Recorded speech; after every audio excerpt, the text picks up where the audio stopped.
My name is Levi, and I'll be starting off our MLAI project, so image recognition and classification. So the members are Abirami, me, and Asha. So assigned objects are eggplant, prawn, and sushi. Additional objects are unknown, 50 cent, $1, and 10 cent. So the libraries that we use will be TensorFlow, so it will be the main machine learning library, and also the library handling for our training process. We also use TensorBoard to display our graphs, log our data for each training that we do, such as the loss graph and also the um, accuracy graph. As for Keras, will be the library handling the individual layers that we're gonna create later on. Then NumPy will be processing our arrays, scikit-learn for the pre-training tools, Matplotlib for displaying images and graphs in a specific format, and then OpenCV using for inferencing the models and also handling raw images.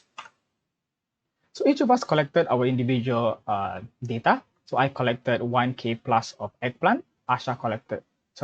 IB collected 1K plus of prawn, and then Asha collected 1K plus of ikura sushi. So as for unknown, we each collected around 800 together of static wall backgrounds for our unknown.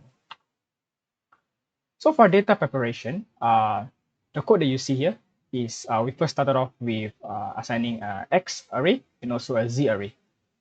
So for the first portion of the code, we first get the directory of where we put our first class, which is the eggplant data set. And then we use 900 out of the total 1K plus that we used. So I'll be explaining later on why we use lesser images. So we first converted it to a size 250 by 250, and then we appended it to the X array. We also appended the label being 0 to be eggplant into the Z array. So we did this for all the different classes, so ikura, prawn, and then unknown. So coming back to the reason why we use lesser is when we did training for this portion, we actually encountered a lot of biases, especially for these the images that we have after training. We counted that prawn has a high bias. So that's the reason why we lowered it to around 700. So after we got all our X and Z values, sorry, X array and then Z values, we want to convert this to a specific format so that we'll be able to train with it.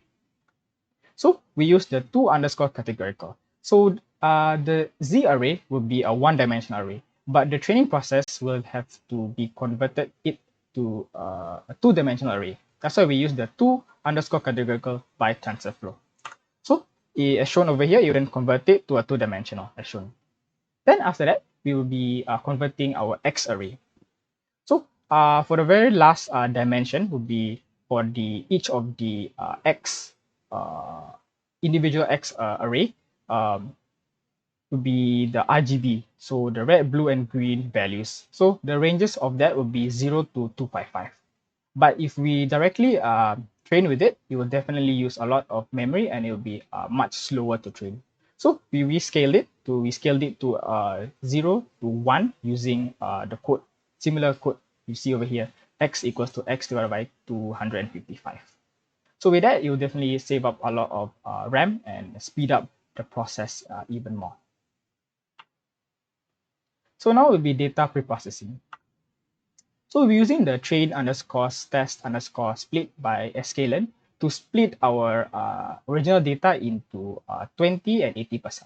So 80% would be the training data, and also then 20% would be our testing or validation data. So we keep our random state of 42 as we didn't want to have the randomness affect our different models, as we want to find the best model for that images that we have. Then we also set our NP to be random seed 42 and RN to be 42, and then our TF to be also random seed 42. So keeping all specific. Then we'll be using data gen. So this data gen function will give us more variance when training the data. So what it will do is it will take our data and then it will rotate it, and then it will also zoom into the images. So it will create a wider range and better variance for training.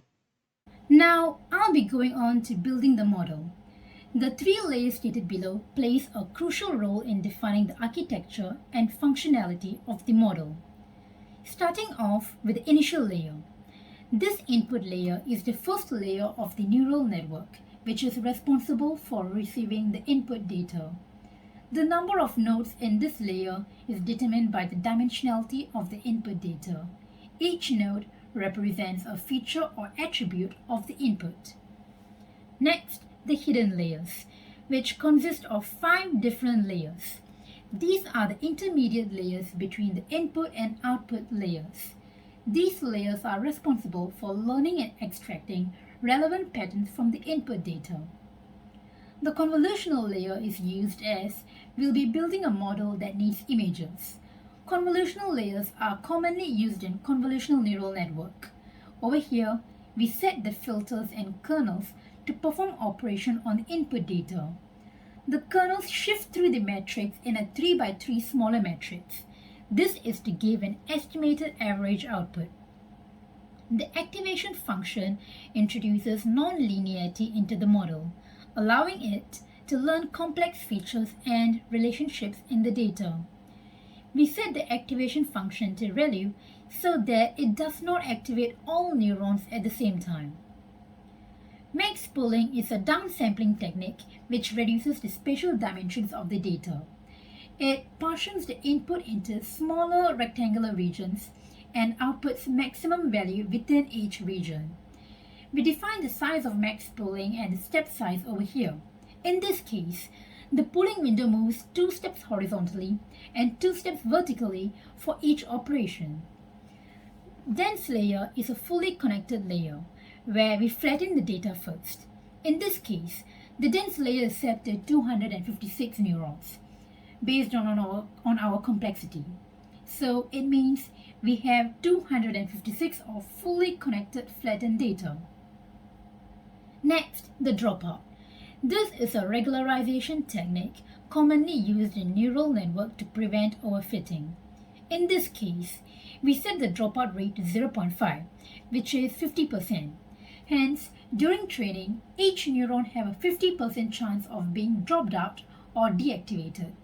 Typically, the dropout layers are placed after the hidden layers.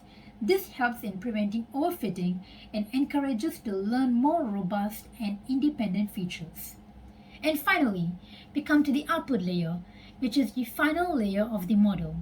This is where the program outputs a prediction based on patterns learned in hidden layers. We're using softmax function as it is most commonly used for multi-class classification problems. It converts the output of the neural network into probability distribution over the 4 different classes. Now I'll talk about our hyperparameters, which summarizes batch size, early stopping, and more on. A good batch size could vary from 32, 64, or 128. But for this case, we decided to set the number of samples to be sent 32. The epochs is sent to 20, hence the model will be trained for 20 passes. Next, we reduce the LRO plateau over here by monitoring the accuracy, where if there's no improvement for 3 consecutive epochs, the learning rate will reduce by 0.1. We also added early stopping, setting the patience to 2. Once there's a huge graph spike, it will immediately stop the training. After that, we compile the model, setting the optimizer to Adam and learning rate to 0.001. The loss function here is set to categorical cross-entropy as, since we're dealing with detecting 4 different items, prawn, eggplant, ikura sushi, and unknown, we feel that this is suitable for multi-class classification problems. Lastly, model fit. Using the written data from the data gen, which optimizes the trained data, model fit trains on that data. After training, we set the validation. Later, to display, we put the verbose parameter so that we can view the loss and accuracy. Now I'll pass my time to Asha. Thank you, Abirami. So let's now take a look at a few examples of graphs of the models we've generated. So to visualize our model, we use TensorBoard to get a better view of the accuracy and loss within the training and validation sets. As the terminologies and concepts mentioned by Abirami earlier, We started off with first a few layers using high number of filters, as such 64, 128, 256 convolutional layers. We went on to flatten and dense it with 512, 256 and 128. We implemented batch size of 32 and epochs of 50. Through compiling this model and the graph being plotted, we observed that there was a high level of spikes of validation loss than that of the training loss.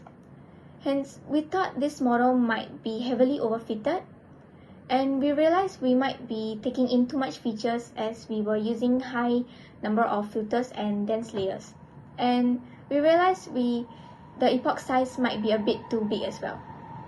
So keeping that in mind, we went to lower down the filters to 16, 16 and 32 convolutional layers with max pooling with pool size 2x2 in between to reduce the spatial size of the convolved features. And then we went on to flatten and place in 3 dense layers of 16. We kept the batch size same as 32 but decreased the epochs to 10. So when we trained this model, we actually got to observe a better visualized graph, but we found to see that the accuracy stopped around 0.6. We can see that from epochs level 0 to 6, the accuracy gradually increases and the loss gradually decreases. And it basically stabilizes at approximately 0.6 at epochs level 7 to 9. So from these previous models that we experienced, we came to realize that maybe we are using lower filters, and with lower filters we can actually achieve a better fit. So we began to do trial and errors to find our best fitted model. And after multiple tries, we finally found our closest best fit model. We implemented with using lower convolutional layers of 8x8, 16x16, and 32 and 32. Dense layers of 512 with a dropout layer of 0.5. A final dense layer with 4. And we trained the model with a learning rate of 0.001 and epochs 20, keeping our batch size as 32. With that, we trained our model and got to our final better fitted model than the other models we had. We concluded this with the observation of the graph that we can see that the loss and on both of the training and validation set is gradually decreasing from epochs 0 to 6, and it stabilizes below 0.2, giving us our final best fitted model. So concluding with our findings of our final best fitted model and finding our good model, we developed a phone application using Android Studios to view the model's prediction. In order to deploy our model into Android Studios, we converted our H file to T-flip file using TensorFlow Converter as a tool in Python API. The phone application takes a picture of the object and it is then passed through the model, and the model then predicts the object, stating whether it is an eggplant, sushi, or prawn.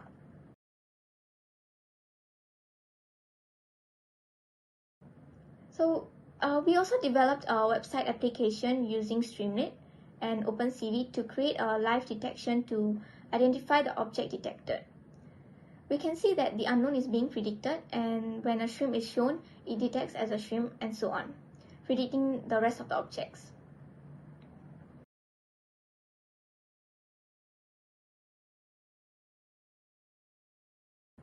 Using the Streamlit web, we can also upload a JPG file, and with that the model will then predict the object detected as shown in the image. We realized that the model predicts gives us an exponential value, which is tough to view as a website user and to compare the confidence level between the other objects. Hence, we used argmax to maximize the value to provide a better representation of for web users. So I'll now be passing it on to Abirami to continue with our additional detection. Now we have come to our additional object where we decided to implement coin detection. The 3 coins we'll be detecting will be $1, 50 cents, and 10 cents. So let's get more into how did we manage to detect these coins. Firstly, Using the OpenCV library and the Hughes circle transform method, we try to detect circles shown in a frame, any circles. A circle is defined by three parameters: an x-center, which is the x-axis of a central point in a circle, the y-center, which is the y-axis of a central point, and the radius, which is the radius of a circle. We later set the minimum and maximum radius a coin could possibly have when shown under a camera. We also created a function to only detect one circle in a frame. So let's say there are multiple circles shown in a frame. The program will loop until it focuses on one circle. So once only one circle is detected, a new image is created cropping into that circle. Now we have a close-up picture of a coin, and this new image is later being sent into prediction, which will later be displaying the predicted value of the coin. Now if you look at the next slide, we can see how this circle detection works, how the program crops the image focusing on the coin, especially on the video on the left. Now you may be wondering, so yes, the program crops into the circle, we have a close-up, clearer view of a circle, but still, how does coin prediction work? To start our coin detection, we first collected our data. So we collected 500 images of $1 coin, 500 images of 50-cent coin, and 500 images of 10-cent coin. So we used the previous methods of preparing the data and also pre-processing the data for training. But the only difference that we made is the layers that we use. So for this section, we decided to use we wanted to try transfer learning. So using the VGG16 transfer learning model. So the model that we use is the no-top version. So the no-top version means that there isn't any fully connected dense layers. So from the code that you see here, once we added our VGG16 transfer learning layer, and then we flattened it, we added our own dense with a 256 filters, and then we added a dropout to prevent any overfitting, and we have an output layer, and then we compiled the model with loss, category key, cross entropy, and our optimizer will be Adam with the learning rate of 0.001. So our batch size for this will be 32, epoch will be 10. So after the training, the results that we got is a loss of 0.0213 and an accuracy of 0.9942. So to us, this we feel that is a very high accuracy. So this may be due to the similarity, the high similarity between the coins themselves for each classes, as they're mostly zoomed in. The fonts are also very similar, and also it being a circle. But with having a high accuracy, when we tested it with our individual images and also doing live detection, our results actually came out great and well and very usable. Now I'll pass my time to Asha. Thank you, Levi. We can now take a look at a live console demo of the coin detection. So you can see that the detection predicts whether the $1 coin is $1, the 50 cent is 50 cent, as well as for the 10-cent coin. You can see that the live detection draws the shape of the coin in a circle, and it then predicts whether it is $1, 50 cent, or 10 cent.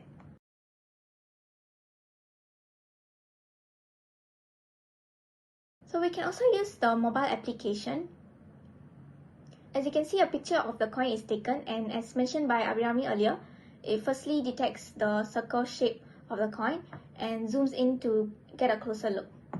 If the circle is not detected properly, the user can redetect the circle once again, and the model then detects it, whether it is a 50-cent coin, $1 coin, or a 10-cent coin.